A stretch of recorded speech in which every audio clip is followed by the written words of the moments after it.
تا 1470 یہ زمانہ میں کشمیر کا آپ کے سامنے پڑھ رہا ہوں. یہ کشمیر کا زمانہ ہے 823 ء سے لے کر کے 1470. اس میں ایک خاندان گزرا ہے شہ میر کے نام سے. 202 سالہ حکومت جس میں 21 حکمران گزرے ہیں مسلمانوں کے. اس میں 8ویں جو حکمران تھے وہ زین العابدین تھے. انہوں نے 1420 ہجری سے لے کر کے ان کا جو زمانہ لکھا گیا ہے وہ اس تعلق سے کہ ان کے متعلق جو تاریخ میں جو درج ہے وہ یہ ہے کہ یہ فارسی اور عربی کے بہت اچھے جانکار تھے اور یہ بہت بڑے عالم بھی تھے. اور عالم ہونے کے ساتھ ساتھ ان کو شوق تھا ہندو مذہب کے کتابوں کو پڑھنے کا اور اس کے بارے میں معلومات حاصل کرنے کا. چنانچہ ان کے تعلق سے زین العابدین منصوری نے اپنی کتاب ہندوستانی تاریخ کا مسلم دور ایک نظر میں لکھا ہے کہ سری نگر جامع مسجد تعمیر کروائیں، سڑکیں، سرائے، دریائے جہلم پر کئی پل اس بندے نے بنوائے. گزشتہ جو بادشاہ گزرے تھے جنہوں نے مندر توڑوائے چاہے وہ مسلم ہو یا نان مسلم، ان تمام مندروں کو دوبارہ اس بندے نے تعمیر کروایا کشمیر کے اندر. یہ کون ہے؟ مسلم حاکم ہے ہندوستان میں. اس کے بعد لکھا گیا کہ خراسان اور اس کے علاوہ کے علاقے سے اس آدمی نے سیب کے بیج منگوائے، ناشپاتی کے بیج منگوائے اور منگوانے کے بعد ہندو مسلم کمبائنڈ لوگوں کو جمع کر کے جو کسان تھے وہاں ان کو اس نے بیج مہیا کروایا اور اس بندے نے کہا کہ آپ کھیتی کرو اور اس ہندوستان کو گلزار بناؤ، ہندوستان کو گلزار بناؤ.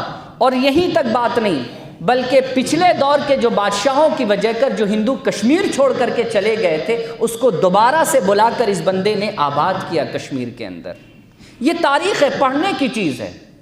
آج کہا جاتا ہے کہ کشمیری پنڈتوں کو بھگایا گیا ہے، اس لیے کشمیر کے مسلمانوں کے ساتھ کس قدر ظلم اور زیادتی ہو رہی ہے. میں کہتا ہوں کہ تمہارے نظر سے یہ تاریخ گزری ہے یا نہیں گزری ہے؟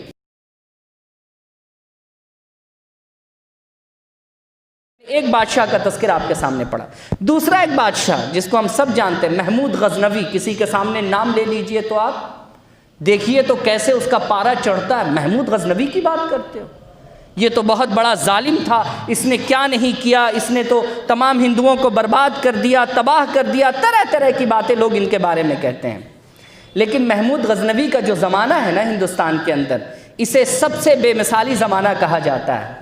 اس کے تعلق سے آتا ہے کہ محمود غزنوی کے دور میں ہندوستان میں سب سے زیادہ سائنس اور ٹیکنالوجی کو ترقی ملی ہے. محمود غزنوی کے دور میں ہندوستان میں سائنس کو سب سے زیادہ ترقی ملی ہے. اس میں سائنسدانوں کا نام بھی دیا گیا جیسے بو علی سینا، ابو ریحان البیرونی. یہ وہ لوگ ہیں جو محمود غزنوی کے ہمراہ رہتے تھے، ساتھ میں رہتے تھے. اور یہ لوگ سائنٹیفک طور پر کام کرتے تھے ہندوستان کے اندر، چاہے وہ کھیتی کے معاملات میں ہو یا کسی اور چیزوں کے معاملات میں ہو. نئی ٹیکنالوجی پر یہ لوگ کام کرتے تھے. ان میں بہت بڑے بڑے شعراء بھی گزرے. عنصری ہیں، ازجدی ہیں، اسدی ہیں، غزاری ہیں، فردوسی ہیں، فرخی ہے، منوچہری ہے، جیسے باکمال افراد بھی اس کے دور میں موجود تھے. اور طرح طرح کی باتیں جو ان کے تعلق سے لکھی جاتی ہے کہ بھئی اس بندے نے مندر توڑا. سومناتھ مندر کے بارے میں کہا جاتا ہے کہ اس بندے نے مندر توڑا. اس کے پیچھے ریزن کیا ہے، وجہ کیا ہے، اس کو کسی نے آج تک نہیں بتایا کہ وجہ کیا ہے. سارے لوگ جانتے ہیں کہ جب ہندو راجاؤں سے اس کی لڑائی ہوئی، جنگ ہوئی، تو ان لوگوں نے پناہ سومناتھ مندر میں جا کر کے لیا. پناہ کہاں جا کر کے لیا؟ سومناتھ مندر میں جا کر کے پناہ لیا.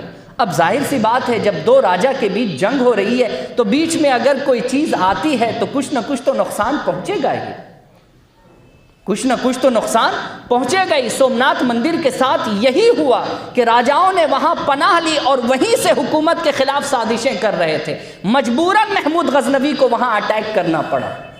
مقصد محمود غزنوی کا مندر توڑنا نہیں تھا، مقصد یہ تھا کہ اس جگہ سے جو فتنہ اٹھ رہا ہے اس فتنے کو کیسے ختم کیا جائے. لیکن اس تاریخ کی طرف کوئی انسان توجہ نہیں کرتا، نظر نہیں دیتا. اس کے بعد آپ دیکھیے کہ محمود غزنوی جب سومناتھ مندر پر، جو لوگ کہہ رہے ہیں میں انہی کی زبان کہہ رہا ہوں، سومناتھ مندر پر اٹیک کرنے گیا، جبکہ سومناتھ مندر پر اٹیک نہیں تھا، بلکہ وہاں چھپے وہ راجا جو فتنہ کر رہے تھے، جو فتنہ پیدا کر رہے تھے، فتنہ پھیلا رہے تھے، مقصد ان کا سر کچلنا تھا۔ اس اٹیک میں محمود غزنوی کے ساتھ ایک بہت بڑا سپہ سالار تھا جس کا نام تھا تلاک رائے اور سنائی۔ یہ دو ہندو کے بڑے نام ہیں، جس کو سب سے بڑا جنرل اس زمانے میں مانا جاتا تھا ہندوستان میں۔ اس سے بہتر ہندو میں کوئی تلوار باز نہیں تھا۔ اب میں آپ سے پوچھنا چاہتا ہوں کہ یہ لوگ محمود غزنوی کے ساتھ جا کر کے اگر سومناتھ مندر میں موجود جو لوگ تھے، جو فتنہ پیدا کر رہے تھے، ان پر اگر اٹیک کیا تو کیا یہ ہندو نہیں تھے؟ ان کو مندر کا پاس اور لحاظ نہیں تھا؟ صاحب آپ سبھی لوگ نہیں جانتے ہیں کہ مسجدوں میں فتنہ ہوا ہے تو مسجدوں میں بھی متفنی لوگوں کے ساتھ کیا کیا حرکات ہوئے، آپ کو نہیں معلوم ہے؟ اگر کوئی آدمی حکومت کے خلاف فتنہ کر رہا، وہ کہیں بھی چھپا ہو، حکم کیا ہے؟ اس کو وہاں سے تلاشو اور مارو اس کو، یہ تو حکم ہے۔ بزرگوں اور دوستوں، تو ایسا اگر ہوا ہے تو یہ لوگ کون تھے جنہوں نے جا کر کے وہاں چڑھائی کری؟ اب اٹیک میں اگر مندر کو تھوڑا بہت نقصان بھی پہنچا تو یہ کہہ دینا کہ صاحب وہ مندر توڑنے کی نیت سے گیا، یہ سراسر ظلم ہے اور ایک بہت بڑا الزام ہے۔ کریے بابر کا زمانہ آپ لے لیجئے، بابر کے زمانے میں بھی یہ بات بڑی مشہور کہی جاتی ہے کہ بابر بڑا دھارمک آدمی تھا، جبکہ سبھی لوگ جانتے ہیں کہ بابر کا جو پہلا مسئلہ تھا وہ شراب نوشی کا بہت زیادہ تھا، شراب کا بڑا شوقین تھا وہ، لیکن اس نے ایک جنگ میں توبہ کیا، جب رانا سانگا سے اس کی جنگ ہوئی، اس میں جب مقابلہ ہوا، اس نے اسی میں توبہ کیا، اور توبہ کرنے کے بعد اس نے ہمیشہ ہمیش کے لیے شراب کو چھوڑ دیا، اور اس کے بعد ایک مذہبی بادشاہ بن کر کے رہا۔ امام اعظم ابو حنیفہ کا ماننے والا یہ تھا۔ سن 1519 عیسوی میں ہندوستان کا ایک شہر تھا بھیرا، اس نے فتح کیا، اور فتح کرنے کے بعد بھیرا کا حاکم اس نے جو بنایا ایک غیر مسلم کو بنا دیا۔ اگر ہندوؤں کے ساتھ تعصبیت تھی، ہندوؤں کے درمیان محبت نہیں تھی، تو شہر بھیرا کا حاکم ایک غیر مسلم کو بنانا کیوں تھا بابر کو، جبکہ مذہبی آدمی ہو چکا تھا؟ یہ فقط الزام ہے جو ہمارے مسلم حکمرانوں پر لگایا جاتا ہے تاکہ نیو جنریشن پر کسی نہ کسی طریقے سے یہ دباؤ ڈالا جائے کہ یہ لوگ شروع سے ہم لوگوں کو مارتے اور کاٹتے آئے، اب ان کو مارو کاٹو، ان کو لوٹو، انہوں نے ہمارے ساتھ ایسا کیا ہے۔ اور دیکھیے ایک آخری بات کہتا ہوں ٹیپو سلطان کے تعلق سے، سن کر کے تو پڑھ کر کے تعجب ہوتا ہے کہ صاحب یہ لوگ ایسے ملک پرست تھے، ملک سے محبت کرنے والے تھے، اور ان پر اتنا بڑا الزام ٹیپو سلطان کو لے کر کے کس کس طریقے کی باتیں کی جاتی۔ ٹیپو سلطان کی تاریخ میں یہ بات لکھی گئی ہے کہ 158 مندر اس نے بنوائے ہیں میسور میں، 158 مندر۔ تم کہتے ہو ہم نے مندریں توڑی ہیں، مندروں کو ہم نے ختم کر دیا ہے، بھئی یہ کون لوگ تھے؟ یہ ٹیپو سلطان کون تھے؟ انہوں نے 158 مندر کیوں بنوا دیے؟ اور کسی مذہب کے خلاف ان کا کوئی قدم نہیں ہے، انہوں نے تلوار بھی اٹھائی تو انگریزوں کے خلاف اٹھائی۔ یہ سبھی لوگ جانتے ہیں کہ انگریزوں سے لڑتے ہوئے یہ شہید ہوئے، لیکن الزام کیا ہے کہ ہندوؤں پر انہوں نے ظلم کیا۔ ٹیپو سلطان کے بارے میں ہر کوئی جانتا ہے کہ جب ہندو مذہب میں بھید بھاؤ کا رواج بہت زیادہ تھا، جو آدیواسی یا نیچے طبقے کی عورتیں تھیں وہ بلاؤز نہیں پہن سکتی تھی، انہیں استن کھول کر کے نکلنا ہوتا تھا باہر۔ ٹیپو سلطان پہلا راجا، پہلا بادشاہ گزرا ہے جس نے اس معاملے پر فلی طور سے ریسٹرکشن لگایا اور کہا خبردار کوئی بھی بے پردگی کے ساتھ باہر نہیں نکلے گا۔ غیر مسلم عورتوں کو عزت ٹیپو سلطان نے دلوائی ہے، اور آج تم کہتے ہو کہ ہم نے صاحب اس ملک میں رہ کر کے، اس ملک میں حکومت کر کر کے ہندوؤں کا شوشن کیا ہے۔ ارے ہم نے تو تمہیں عزت دی ہے، ہم نے تو تمہارا وقار اونچا کیا ہے، ہم نے تمہارے سر کو بلند کیا ہے۔ ہوتا ہے عالمگیر اورنگزیب کو لوگ نشانہ بناتے ہیں۔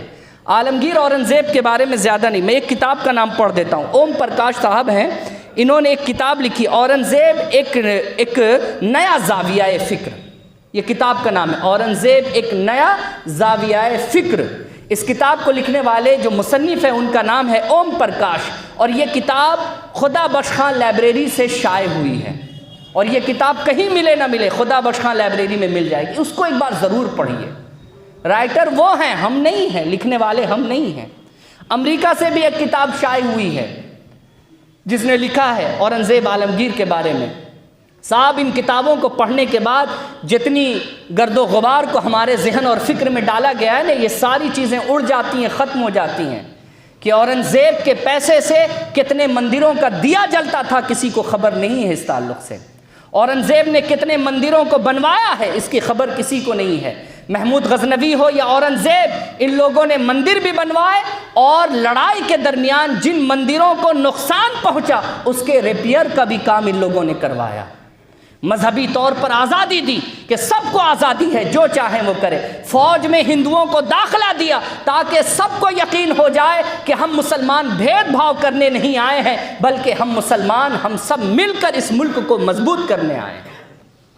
یہ سوچ، یہ مزاج ہمارے مسلم حکمرانوں نے دیا، لیکن بدقسمتی کہ ہم پر ہی الزام ہے کہ ہم نے اس ملک کے لیے کیا کیا ہے۔ مسلم حکمرانوں نے اس ملک کو کنگال کیا، جبکہ مسلم حکمرانوں کی بدولت یہ ملک سونے کی چڑیاں کہلائی۔